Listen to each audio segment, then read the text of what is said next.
Hi, I'm Matt Cannon, Head of Open Research for Taylor & Francis, and today I'm going to talk to you about two key features of any data sharing policy: data availability statements and data citations. This presentation will provide a simple guide for journals and publishers who want to start collecting data availability statements and data citations from their authors. You can watch the other recording in this series of how to select a data sharing policy as a publisher, but once a policy has been agreed, there will be practical steps to introduce the policy to authors, editors, and reviewers. For any data sharing policy, the key elements for authors to consider are the inclusion of a data availability statement, or DAS, and citation of the data sources in the references. Okay, so what do we mean by data availability statements and data citation?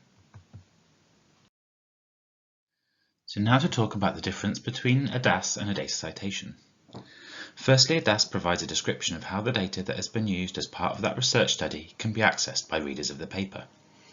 Depending on the level of the policy, it may include the contact details for the author to contact to gain access, details of how to visit physical data sources, a link to data stored in an online database or repository, or a reason why the data is not available, or there's limitations on its use.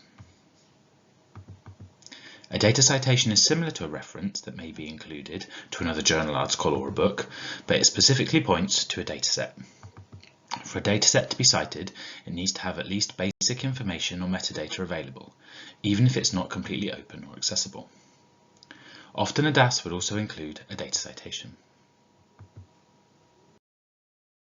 Next, I wanted to talk about the wide-ranging benefits of research data sharing. Firstly, in terms of community or public benefits, it can generally improve the transparency of the research. This would include editors and peer reviewers as well as readers. Also, if there are data citations included in an article, it provides a route for readers to access the data and attempt reproducibility or replicability. Increasing the discoverability in this way can also highlight this to researchers earlier in the research process and reduce research waste. Secondly, in terms of benefits for researchers, there is the potential that data generators can receive credit for data generation, which could be used for assessment and evaluation purposes. There has also been research published which links sharing of data in a repository with increased article citations. Access to data would be required for extending or reproducing research findings, which could allow researchers to gain additional publications. Finally, with recent news from the United States about increased funder requirements, sharing data in the way I've outlined here would be compliant with the mandates from various funders and institutions. Thirdly, benefits for publishers. Supporting data sharing shows support for open and reproducible research. Including DAS and proper handling of data citations also allows publishers to support authors in complying with funder institutional policies that I've just mentioned. Finally, a number of publishers have existing relationships with data repositories, and increasing the requirements for authors in this way allows you to make the most of those publisher relationships or partnerships. Now I wanted to share some more detail about data availability statements. As a reminder, they are a simple way for authors to provide human-readable information within an article.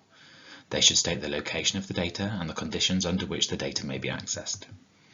Also, if the DAS is correctly tagged, it can be usable for machines. Now, when you are preparing a DAS for presentation online, you should ensure that they are posted outside of the paywall, so even if readers don't have access to the article, they can follow the link to any available data.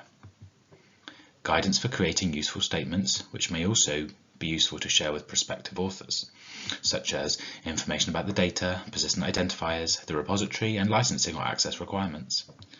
Some things to avoid include referring to the data without context, or a statement that suggests that all information is contained within the manuscript. As a publisher, you may also want to provide specific advice or templates for authors to help with writing data availability statements, as a practice that is new for many authors.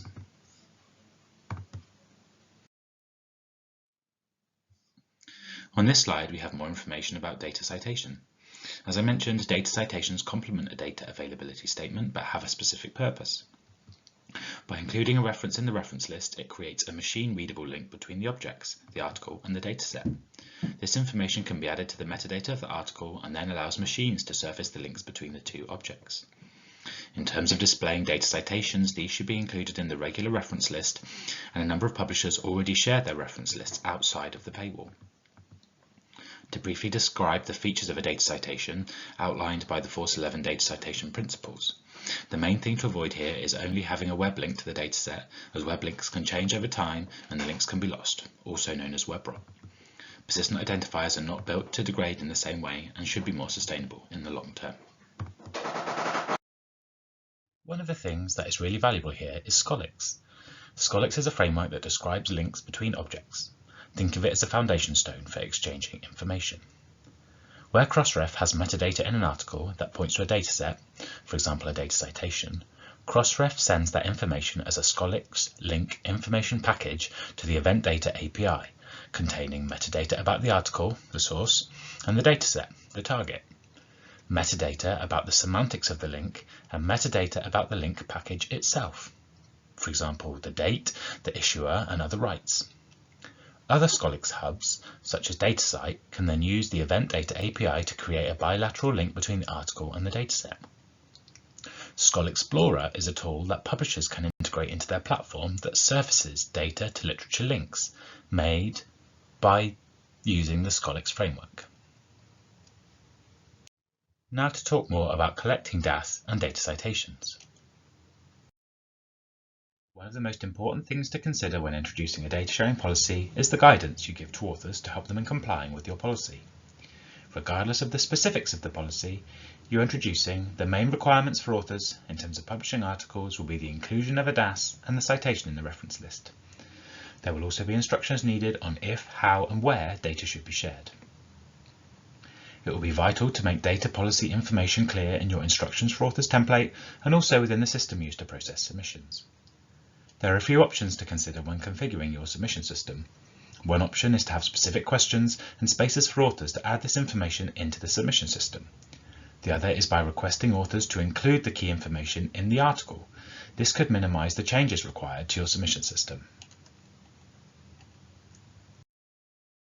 I wanted to take another slide to share more information about collecting information from authors during the submission process. Most submission systems can be configured to include different kinds of questions, and these can be used to collect information about how authors have complied with your data sharing policy. You could use a free text box to ask authors to add their DAS directly into the submission system, or have some preset DAS wording and allow authors to pick the option that fits closest to what they need.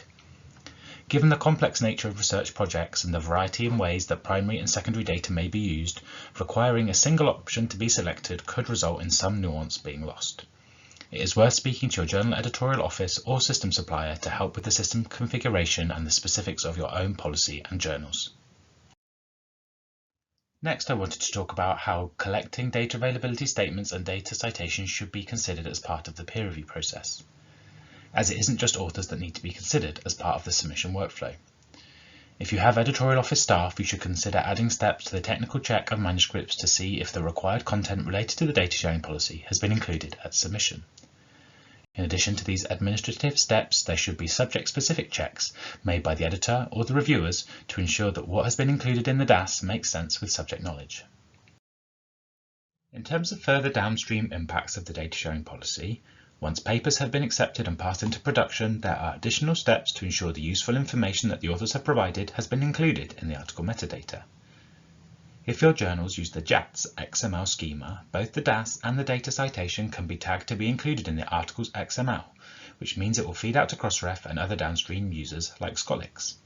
For more information about this, check out the long form guide that has been prepared, which is available at the URL you can see on the screen. Thank you for your attention. I hope this presentation has been useful for you. For more information, please visit the STM website. Thank you.